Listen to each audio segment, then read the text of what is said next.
I just want to start off with announcing that today is April 11th, 2017, and start with this idea that questions and answers are really two sides of the same coin.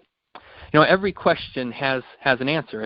If you need some answers in your life, then the first thing you really need to do is ask the right question. Getting the answers is often the easy part, but it's asking the right questions that can be tricky. Now, I don't know why, but shaping questions can be so much more difficult than we might think. The quality of the questions we ask of ourselves really determines the quality of the answers we get in our lives. So let me give you an example of what I mean. How many of you have thought to ask yourself this question? Because if we want to improve the quality of the results we're getting in our lives, then this is a question that everybody on this call needs to be able to answer. And that question is, what is the primary cause of my results? What is the primary cause of your results? Now, if you want to change our results, if we want to permanently change our results, then we want to know the answer to that question. So if you're a manager or, say, responsible for a team of people, then you need to know the answer to that question. Your boss is really depending on you to know the answer to that question. And if you run your own business, then you have to know the answer to that question. If your family is depending on it. If you're a coach, your team is depending on you to know the answer to that question. So what is the primary cause of your results? Now, if you ask that question to a technician, they'd probably say it's technical knowledge or maybe dependable service. But if you ask a manager or a coach, what's the primary cause of your results? He'll say it's teamwork. If you ask the president of a company, she'll say it's vision. It's interesting, but we tend to see the world not as it is necessarily, but as we are. We tend to see the world not as it is, but as we are. We see the world as we are.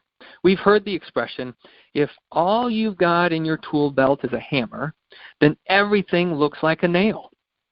But the question is not specific to maybe just this idea of making money. What is the primary cause of our results?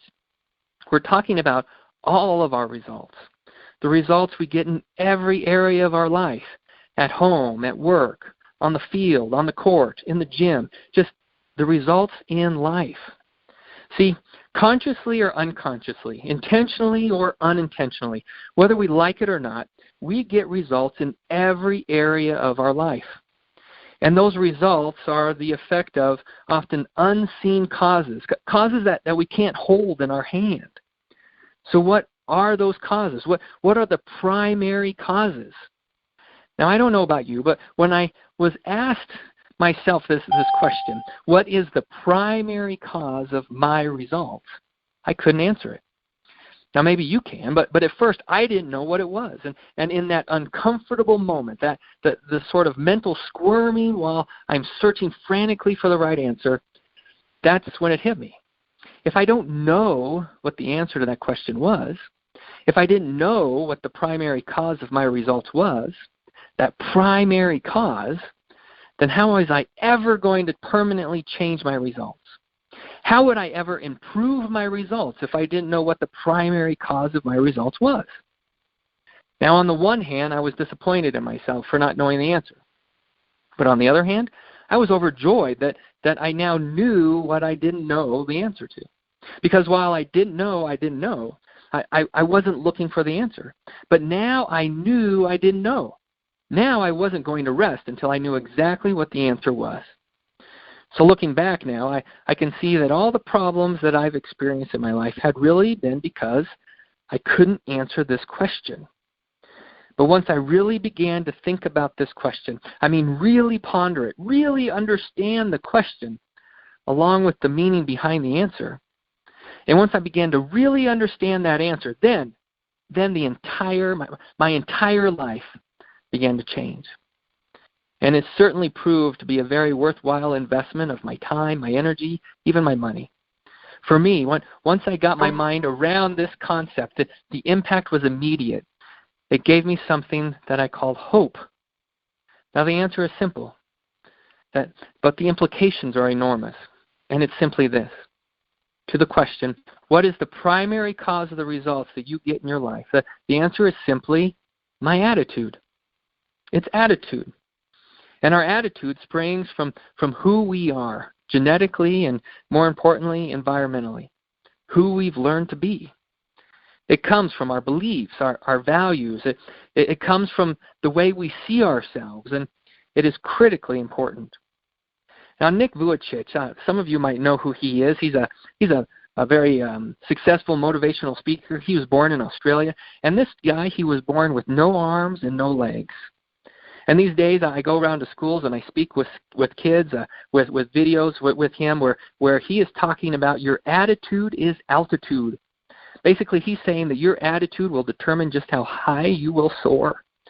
Now, Nick says your attitude determines your ability to succeed. How you respond to challenges, approach change, and deal with difficulties, even how you think about yourself, are all key factors in success, both in life and in business. So you see, your attitude controls the quality of absolutely everything you get in your life. Now, when I heard that for the first time, I will admit it was somewhat of an anticlimactic moment for me, because I was like, attitude, okay, yeah, like that's, I've heard of attitude before. That's not a big deal, right? We've all heard of attitude, but I've slowly.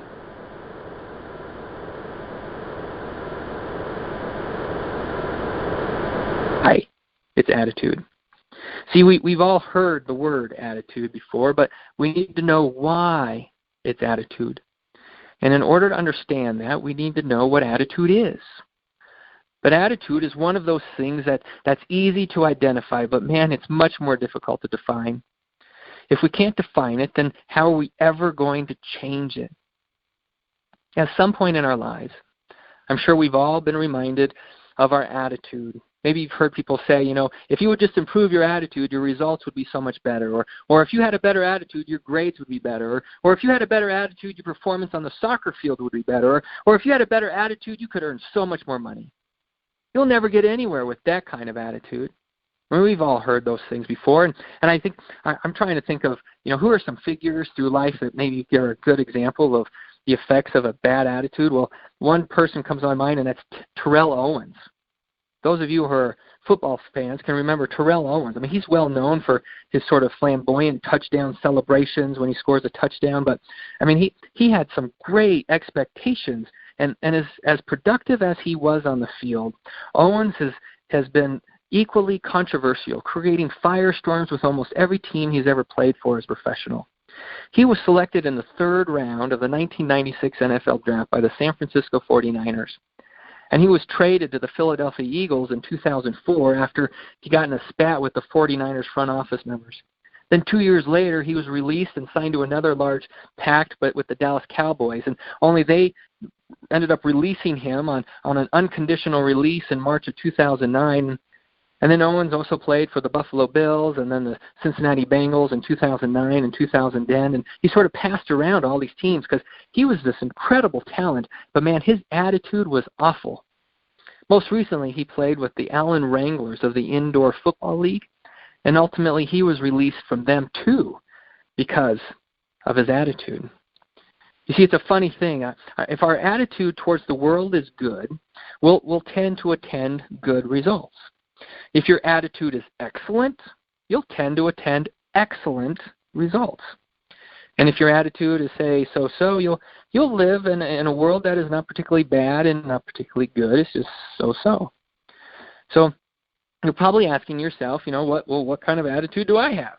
Well, Earl Nightingale had a simple test that will give you a pretty accurate idea, a very accurate idea, actually, of what your attitude has been like up to this point in your life. And so he says that just answer this question with a simple yes or no. Just see what shows up when I ask you this question. Do you feel the world is treating you well? If your answer is a quick yes, then congratulations, your attitude is good. If you answer no, then your attitude is bad. And if you have trouble deciding, well, then your attitude is probably average. Now, I know that can sound a bit harsh upon your first inspection of that, but the more you study this, the more you actually think about it, the more you analyze it, the more sense it's going to make for you. You see, our environment, which is another way of saying how the world treats us, is nothing more than a reflection of our own attitude. Earl Nightingale said, "Our environment was a merciless mirror of our attitude." You see, whatever attitude we hold up, the world reflects back to us in our experience of the world. I remember as a boy seeing this poster that said, "Smile at the world and the world smiles back." I was curious about that. I actually put that theory to a test, and I discovered it's true. You know, our attitude is responsible for how much of our potential we utilize. Contrary to popular belief, it's not a matter of how much talent and ability we have that counts. You know, just think about Terrell Owens, incredible talent, great ability. It's how much of what we have that we use. That's what really determines our results. Whatever conservative limits our potential may or may not have, they are so far in excess of our habitual use of our potential that they don't even warrant a moment's thought. Think of this. Almost everyone can read, right? But how many people actually do read? Our ability may determine what we can do, but it's our attitude that determines what we will do.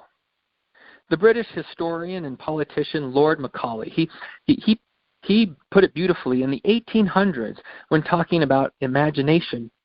He said, "Most people's imagination is like the wings of an ostrich. They enable us to run but not to soar, so we don't even walk." I mean, for me, that's powerful. We have a tendency to look at a few people who can soar, and because we can't soar or haven't yet learned yet how to soar, we don't even do what we can do. We don't even walk. So it's our attitude that determines what we will do. Attitude really does determine the quality of everything in our lives. But what's attitude? Well, attitude is this. It's your thoughts. It's your thoughts. It's what you think about.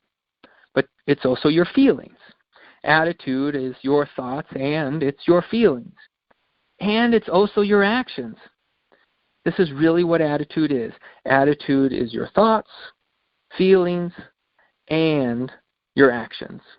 But importantly, it's not any one of these alone. It's the composite of all three of them. A good attitude requires congruence between all three. Good thoughts, good feelings, good actions. You can't act one way and think and feel another. That's not a good attitude. You can't think something but do something totally different. I mean, I suppose you could, but it would certainly come off ingenuine and fake. They all need to be in harmony. It needs to stem with who you truly are, to be consistent with who you are. So most people are relatively comfortable with the idea of cause and effect. And many of us have been conditioned to believe that everything outside of us is the cause for what happens in our lives. I mean, we hear it all the time.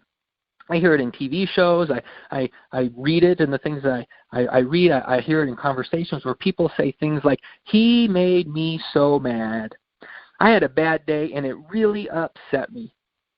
See what you made me do?" We habitually look for causes outside of us. And I think we really must realize that we are responsible for a great deal more than we often like to admit. In fact, the principle of emotional responsibility is one of the first principles in changing our feelings about ourselves, other people, or the world. See, we are responsible for our feelings. It may not feel like it, but we are. And until we buy into that, nothing in our life changes. So the next time you notice yourself saying, "That made me feel so sad," try saying something like this instead. "I feel so sad about that." And just changing those words will change your attitude. You'll recognize that you are not a victim of outside forces, that these feelings you have are your own. They come from you. If you are unhappy with the results in any area of your life, the person responsible is always available for consultation. And guess where you'll find that person? In the mirror. My friend, Paul Martinelli, he calls it playing the who's the matter with me game. We're playing the blame game. And it's so easy to do that. It's always somebody else's fault. Always them, never me. So much easier that way, right? But as Wayne Dyer says, if you think other people are your problem, you're going to have to send the whole world to the psychologist so you can get better. And that's never going to work. So looking outside for the cause is never going to bear fruit. It's like the guy on his hands and knees under a street light looking for his keys, and along comes one of his neighbors and joins in the search. Say after about 10 minutes, he says to him, "Are you sure you dropped them here? They don't seem to be anywhere." And he replies, "Oh, no, I actually dropped them in my house, but the lights aren't working and I can't see anything there, so I thought it would be easier out here." Sure, it might be easier to look there, but there's no point looking outside if what you're looking for is somewhere else. There's no point to looking to circumstances or people outside ourselves if what we're looking for lies within us. A good attitude starts with personal responsibility. So let me give you an example of the difference attitude can make. A friend of mine worked in the city of London working for various investment banks and running various support teams and providing support services to the dealing rooms of those investment banks. Now, I think this is probably one of the most demanding and stressful environments a person can work in. The IT systems need to be available 24 hours a day, and as you can imagine, dealers and particularly foreign exchange dealers are notoriously intolerant of even the smallest errors. And over a 10-year period, my friend hired and fired many, many people.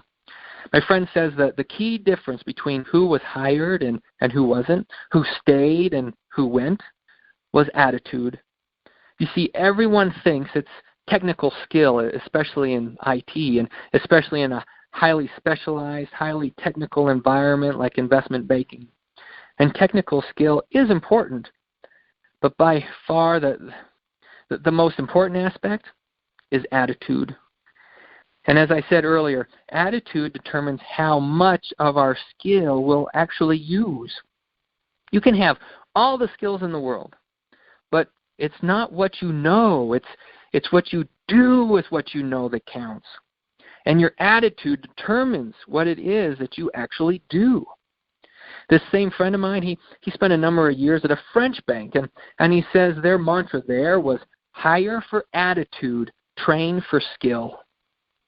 Technical skills are relatively easy to obtain, but attitude is far more difficult because our attitude is a reflection of who we are. My friend said that young people would come in and they'd think that because they had a degree and they had this qualification and that qualification that they should be highly paid and that they were beyond certain jobs like even talking to customers. He says he would sit and look at the different salaries, and the discrepancy between them was unbelievable. There were often two people doing the same job sitting next to each other, one earning practically twice what the other was earning. Same skill set, same job, but one earning a ton more money. And he says, guess which one we couldn't do without? If his business had to cut back on numbers, guess which one would be out of the door? Guess which one would be let go? Guess which one actually had the best value? The one paid twice as much. Why? Because they had a good attitude.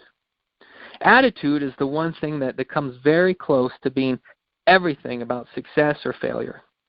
And I know we all get hung up on money and qualifications and experience and talent, and these things are important, but I believe the rarest and most prized quality of all, and therefore the highest rewarded, is attitude, because it's the magic ingredient that brings the others to life.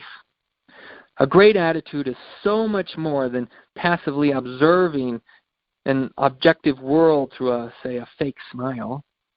A great attitude seems to magically connect us to all sorts of opportunities that somehow didn't exist before. Think about it yourself for just a moment. Who would you rather work with? Someone with a good attitude or someone with a bad attitude? Would you be prepared to be a bit more patient with the development of their skills if they were fun to be around, if they were happy and optimistic, talking excitedly about the future, about all the opportunities they see, if they got on well with people, if they genuinely wanted to help? Of course you'd rather be around that person. I mean, everyone prefers to be around life-giving people rather than life-draining people. Research shows that the number one skill that predicts future success for students, it isn't their grades, it isn't their test scores. It's one's ability to get along well with others. If a person lifts people up rather than tears them down. You know, those of you who've taken my leadership classes and the 21 irrefutable laws of leadership, remember from the law of the inner circle, we talked about that the people you will surround yourself with, you want them to be people who are adders and multipliers. You want people who help lift you up. And that was articulated well in a poem by Ella Wheeler Wilcox. Her poem goes like this. She says, "There are two kinds of people on earth today, just two kinds of people, no more, I say. Not the good and the bad, for 'tis well understood that the good are half bad and the bad are half good. No, the two kinds of people on earth, I mean, are the people who lift and the people who lean. There are two kinds of people on earth today. Just two kinds of people, no more, I say. Not the sinner and saint, for it's well understood the good are half bad and the bad are half good. No, the two kinds of people on earth, I mean, are the people who lift and the people who lean." So think about it. Wouldn't you much rather be around people who are lifters rather than people who are leaners? You know, our attitude will determine whether we tend to be lucky or not, too. I mean, people who expect to be lucky, who expect good things to happen to them, more often than bad, actually, go through life with more good things happening. I often tell people, pay attention to what you pay attention to, because that's what you're going to get more of. So if you're paying attention to the good stuff, guess what you're going to get more of? The good stuff. If you're paying attention to all the negative stuff and all the bad stuff, guess what you're going to get more of? Man, you start noticing more negative stuff and bad stuff. So a person with the attitude that they can't do something seldom does it. A person who believes that they can, does. Perhaps not the first time, but their attitude sets them to be up with the confidence to keep going until it's done. They try a few times. They grow in the process, and eventually, bingo, they've done it. They may proceed with caution and care. They may even go to great lengths to avoid making any unnecessary mistakes, but they still keep moving forward. They have an attitude of positive self-expectancy. Their attitude helps them keep striving towards that success. We always retain the ability to control our attitude. We can't control what happens to us. We certainly can't control other people. But we can always choose how we respond to those things. Viktor Frankl, he was a psychiatrist who was held in a Nazi concentration camp during World War II. And he said this. He said, "Everything can be taken from a man but one thing, the last of the human freedoms, to choose one's attitude in any given set of circumstances." So when we accept responsibility for our attitude, and we accept what Viktor Frankl said, that we can choose our attitude, then it opens the door for us to capitalize on our vastly underutilized potential. So guys, I want to end with something that is called the Optimist Creed. This was a poem that was created and written by Christian Larson in 1912. And Christian Larson states, "The Optimist Creed goes this way. Promise yourself to be so strong that nothing can disturb your peace of mind. To talk health, happiness, and prosperity to every person you meet. To make all your friends feel that there is something in them. To look at the sunny side of everything and make your optimism come true.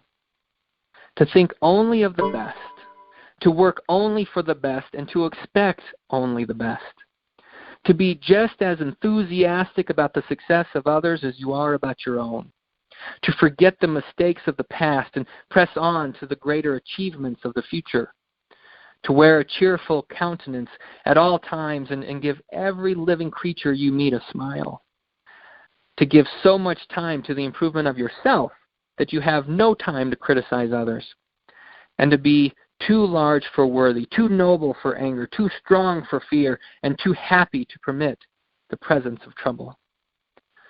So guys, I want to thank you for taking some time on your lunch hour here today for a little talk on our attitude, and maybe we can intentionally choose the attitude that we're going to take moving forward in no matter what area of our life, because our attitude truly does impact our own success or failure in no matter what we do and the results that we hope to achieve. Thanks again, you guys. Thanks for listening. I did have a few questions, Doug. Okay. One of them, I think you addressed it just a little bit, but I'm interested because this is where I get hung up with attitude. Kind of, I guess, holding intention, attitude, and emotions. So how can I implement principles of a good attitude, which I genuinely want to do, while I'm going through like a difficult season of life or even just like a really tough day? How do you kind of hold those things in tension? Yeah. I mean, I think it's important to pay attention to what we pay attention to, like I said earlier. And I'll encourage people to really pay attention to what is the music that they're listening to. Does that music, is it filled with anger and sadness, or is it uplifting music? Do they have the news on all the time? And you know, news is constantly bombarding us with negative stuff, things that get us filled with fear and get us all twisted. And I mean, that totally can affect our attitude. And we have a choice to turn off the TV. We have a choice to turn the radio station to something else. We have a choice to pay attention to things that can lift us up or tear us down. And so particularly at a time that can be a dark season, I would say be even more intentional on that. Just intentionally choose to turn that stuff off that's tearing you down, that's filled with negativity, and really step towards that stuff that is going to be more positive, because you're bringing that stuff into you, and that can definitely have an effect on the things you're thinking about, on the things that you're feeling, even when you're asleep. I mean, I think it's an awful thing to sit there and watch the news right before you go to bed, and then all that stuff is affecting what your mind is processing when you're asleep. So, you know, I'd say be even more intentional on the things that you're paying attention to, and seek out those things that lift you up rather than tear you down. That's good. Thank you. Another question I have for you is, how do you feel like you have seen attitude affect your life, whether personal or professional, and either in positive or negative ways? Yeah. Well, I mean, I'd probably say that a large part of what I do is because of a book my dad gave me back in high school. I was struggling with a lot of things with peers and activities, you know, as most high school kids might do. And my dad came into my room one day and he says, you know, son, I remember I was struggling with things back when I was younger, and it seems like you're in this place now, and I want to give you a book that changed my life. And so he gave me this book. It was called The Power of Positive Thinking by Norman Vincent Peale. And I mean, it is sort of this popular psychology thing, and there's some things in it that I might not necessarily always agree with now, and as I've come further in my training, but it really placed an emphasis on the importance of what it is that I'm filling my mind with. And again, it falls back to that place where be intentional on filling my mind with things that are more positive and lifts me up. And that even had to do with being more intentional on how I walked, you know, how I carry my body. And that can convey, have an effect on my thoughts that I have about myself. I'll tell my kids these days, like, you know, chin up, shoulders back, chest out. And they'll kind of roll their eyes on it and stuff. But, man, that conveys an attitude that's much different than a kid who's walking with their head down, shoulders slumped, and they're staring at the ground. And not only that affect the way people might see you, it affects the way you see yourself. So I take that lesson that I learned from my dad when I was back in high school. I still have that book, and I've shared it with my own kids, and I found tremendous power in that. I now have expanded on a lot of that for myself, but at the most basic core level, it's paying attention to the power of positive thinking. Awesome. Thank you so much for that and for your talk that you gave us. If there are any questions, if anybody has questions you think of later or would like to ask over email, you can send those to the address I mentioned earlier, lauren@summitpsychology.net, and I will get those directly to Doug. And we'd also like to announce our next conference call. Your calendars should be marked for Friday, May 19th at 8:30 a.m. So we're going to do a Friday in May, Friday, May 19th. And we'll be sending out an email prior to the call with a reminder of the date and time, as well as all the information you'll need to join us. And again, if you aren't on our contact list, shoot us an email at lauren@summitpsychology.net, and I will add you to our contact group. Thank you all so much for participating in the call today. You are free to disconnect. Have a great day.